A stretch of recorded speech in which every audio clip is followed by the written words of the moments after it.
అన్న ఇది ఇది ఒక గేమ్ అని ఎందుకు అనుకోవద్దన్న ఒక అందాద అంటే ఇక్కడ ఆకిరెడ్డి గారు దీనికి డైరెక్టర్ అని ఎందుకు అనుకోకూడదు కథ క్రియ కర్మ డైరెక్టర్ ప్రొడ్యూసర్ అన్ని అని ఆకిరెడ్డి గారిని ఎందుకు అనుకోకూడదు ఎందుకంటే ఇక్కడ స్టార్ట్ అయిందే భవానీ స్టోరీ స్టార్ట్ అయిందే ఆకిరెడ్డి గారితో అవునా ఎందుకు అనుకోకూడదు ఇట్లా ఏమని మీరే ఇట్లా ఈ నాటకం ఆడిస్తారు ఎందుకంటే మీకు కూడా కాళికాదేవి అంటే ఇష్టం కాబట్టి ఇట్లా నాటకం ఆడేసి ఈమె ఫేమస్ అయితే ఇంకో గుడి కట్టేసి ఓ దందా చేద్దామని అనుకున్నారు అని ఎందుకు అనుకోకూడదు నేను అట్లా చేయడం అయితే డైరెక్ట్ పోతుండే కదా ఎట్లా డైరెక్ట్ పోతుండే మేమే డైరెక్ట్ నిధులు చెప్తా మేమే తోకుంటుండే కదా మీకు అలా తవ్వడానికి అవకాశం లేదు కదా ఇప్పుడు రాజుగారు నేను కనుక్కొని తోడుకుంటుండే కదా రాజుగారు మీరు తెలంగాణ వ్యక్తులు కాబట్టి మిమ్మల్ని పక్కకు తప్పేయాలని వాళ్ళ అమ్మను ఆ ప్రొడ్యూసర్ రమ్మన్న విషయం వాస్తవం కదా అది మనకు తెలియదు కదా మీరే కదా అన్నది తెలియదని మళ్ళీ ఇప్పుడు దేనికోసం నన్ను పక్కన పెట్టేసిర్రు వాళ్ళు మాట్లాడుకున్నారని మీరే కదా నాతో అన్నది వాళ్ళు మాట్లాడుకున్నారంటే యాకిరెడ్డి గారు వద్దు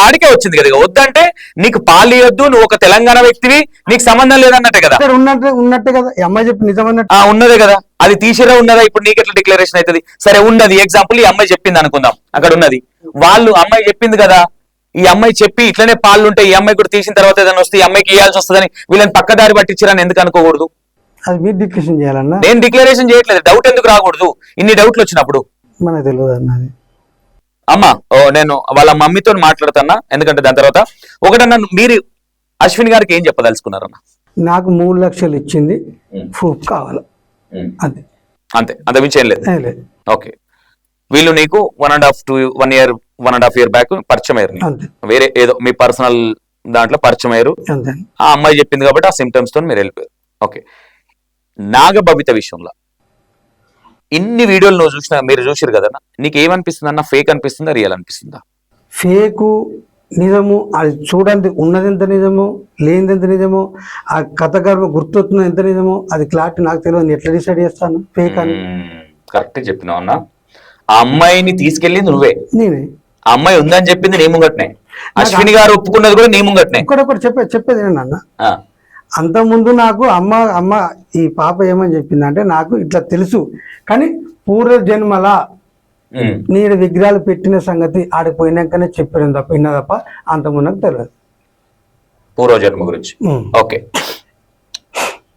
నాకు ఇట్లా పుట్టు ఊడిపోతుంది అన్నది చెప్పింది కరెక్ట్ కానీ నేను సంవత్సరాల కింద ఆడ పెట్టిన విషయం నాకు తెలియదు తర్వాత సినిమా స్టోరీ జరిగింది కదా అది అడగండి పక్కనే ఉంది కదా కాదు ఇప్పుడు ఓవరాల్ గా చూస్తుంటే కూడా ఒక సినిమా స్కెచ్ చేసినట్టే ఉంది ఇది ఆకిరెడ్డి గారు పరిచయం అవ్వడము అమ్మాయి నీకు చెప్పడము నువ్వు ఆడికి వెళ్ళడం తర్వాత చెప్పడము ఇదంతా ఓకే అన్న మీరు మీ క్లారిటీ మీరు ఇచ్చారు ఇంకేమైనా చెప్దాం అనుకుంటున్నారా అన్న ఏం లేదు కదా సరే అన్న నేను ఒకసారి వాళ్ళ మమ్మీ గారితో మాట్లాడి దీనికి మీరు సహకరించాలన్నా రేపు పొద్దున నాగభవిత విషయంలో ఏమి జరిగినా ఆకిరెడ్డి గారు హస్తం ఉన్నట్టే 100% నేను ఎప్పుడు కాల్ చేస్తే రిసల్ట్ మీకు అవుతా మీతో నేను వస్తా మీరు ఏడికి రమ్మని రానికి సిద్ధము ఓకే విజయనగరం రమ్మని వస్తా ఏ స్టూడియోకి పిలిచిన వస్తా మీరు దేనికి అడిగిన ఆన్సర్ చెప్తా డన్ ఓకే ఓవరాల్ గా వీళ్ళు ఏదన్నా ఇప్పుడు ఇంతవరకు వీడియోలు కావచ్చు శ్రీనివాస్ కావచ్చు శ్రీనివాస్ విషయం నాకు తెలియదండి ఎందుకు భయపడుతున్నారు శ్రీనివాస్ విషయం ఎత్తంగానే నాకు తెలియదు అంటున్నా వీళ్ళిద్దరికి పడదా వీళ్ళిద్దరికి ఏమైనా గొడవలు ఉన్నాయా నాకు తెలియదు కదా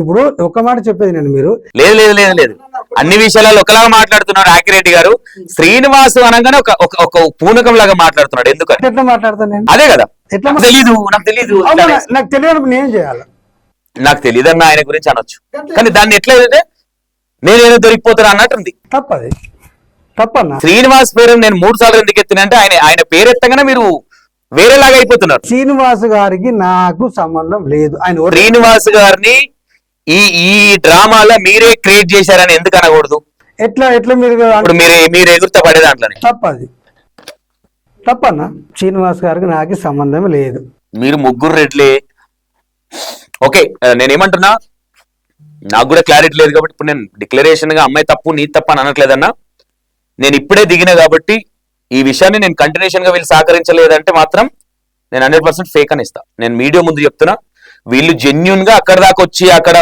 మాట్లాడి నేను ఇంకోటి కూడా చెప్తా మీరు ఈ డ్రామా కూడా ఆడొచ్చు అశ్విన్ గారికి పడట్లేదని ఒక డ్రామా క్రియేట్ చేసి అశ్విన్ గారు అక్కడ సహకరించకుండా చేసినా కానీ ఫేక్ అనే ఇస్తా నేను అది కూడా చెప్తున్నా ఈ రోజే స్టార్ట్ చేసినాం కాబట్టి నేను వాళ్ళ మమ్మీ గారితో కూడా మాట్లాడుతున్నా నేను మిమ్మల్ని ఇప్పుడు నేను అలాంటి క్వశ్చన్స్ చేసినప్పుడే నాకు నిజాలు బయటకు వస్తాయి దాన్ని మీరు తప్పుగా అనుకోవద్దు నీకు నాకు ఫ్రెండ్షిప్ ఉంటే పోదాము, బార్లో కూర్చొని బాధపడదాము, లేదంటే దావత్ చేసుకుందాం. నా ఇంట్లో దావత్ ఉంటే నువ్వురా, నీ ఇంట్లో దావత్ ఉంటే నేను వస్తా.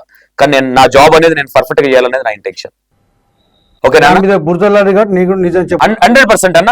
మీరు మాట్లాడే దాంట్లో అన్న నాకు అశ్విని గారు 3 లక్షల సమాధానం 100% మీడియా ముందు చెప్పాలి. 100% నేనే వస్తానా. నీకు ఏ మీడియా వస్తానదో లేదో నాకు తెలియదు. నేనైతే ఇంతవరకు అన్న యాక్యురేట్ అన్న, ఇంతవరకు నేను ఈ నాగభవిత కావచ్చు వాళ్ళ మమ్మీ ఇంటర్వ్యూ తీసుకున్నానా ఇప్పటివరకు ఎప్పుడన్నా? నేను ఎప్పుడైనా వచ్చిందా? రాలేదు. నేను అట్లా ఎందుకంటే నేను ఎప్పుడు ఇన్వాల్వ్ అవ్వలేదు ఇట్లా. జస్ట్ ఫస్ట్ టైం నేను ఎంటర్ అయినా కాబట్టి దీని ప్రాసెస్ అంటే ఏం జరుగుతుంది ఎట్లా అనేది కంటిన్యూషన్ వెళ్తుంటే దీని కథ ఏందనేది బయటపడుతుంది. అప్పుడు లాస్ట్ ఎండింగ్ లా వీళ్ళు రియల్ ఫేక్ అనేది అక్కడ డిక్లరేషన్ అవుతుంది. వాళ్ళ మమ్మీతో కూడా కొన్ని విషయాలు మాట్లాడినప్పుడు నేను 100% వస్తా, సహకరిస్తాను మీకు. కంపల్సరీ అన్న. మీరు సహకరించకపోతే నేను దీన్ని ఇంకోలా కూడా చేస్తా. 100% పిలిచినప్పుడు రాకపోతే దానికి ఏదైనా మీరు చేయొచ్చు. ఆ రైట్స్ మీకు. రేపు పొద్దున వీళ్ళు ఫేక్ అని ఇన్ కేసు నేను ఎందుకు ఆ మాట అంటున్నానంటే మంచి కంటే ముందు చెడు ఎక్కువ మాట్లాడుకోవాలి. కాబట్టి వీళ్ళు రియలే కావచ్చు మేబీ, కాకపోతే ఇప్పుడున్న మీడియాలో వీళ్ళు ఇచ్చిన ఇంటర్వ్యూలు కావచ్చు, అది కావచ్చు, అందరు ఏమంటున్నారంటే ఫేక్ అంటున్నారు. అట్లని నేను అనట్లేదు. ఇప్పుడు నేను ఎప్పుడంటే నేను మొత్తం ప్రాసెస్ చూసిన తర్వాత అంటాను. ఓకేనా? నేను అన్నప్పుడు ఎట్లా ఉండాలంటే నేను మాట్లాడేది పచ్చి నిజంలాగా ఉండాలి. నా ఇంటెన్షన్ అది. డౌట్లు ఉండకూడదు. అరే మనం నిజం మాట్లాడుతున్నాం, అబద్ధం, నాకు అది నచ్చదు.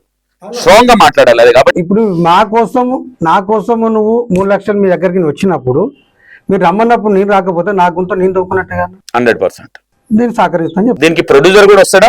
సినిమా ప్రొడ్యూసర్ అది మనకు తెలియదు, అడగాలి. ఎందుకంటే ఆయన కూడా ఇన్వాల్వ్ అయ్యింది కదా దీంట్లో. అది అమ్మ అడగాలి. నిన్ను సైడ్ తప్పించి వీళ్ళు ఆ ట్రాక్ లకి వెళ్ళారు కాబట్టి నేను ఒకసారి వాళ్ళ అమ్మగారితో కూడా మాట్లాడతాను.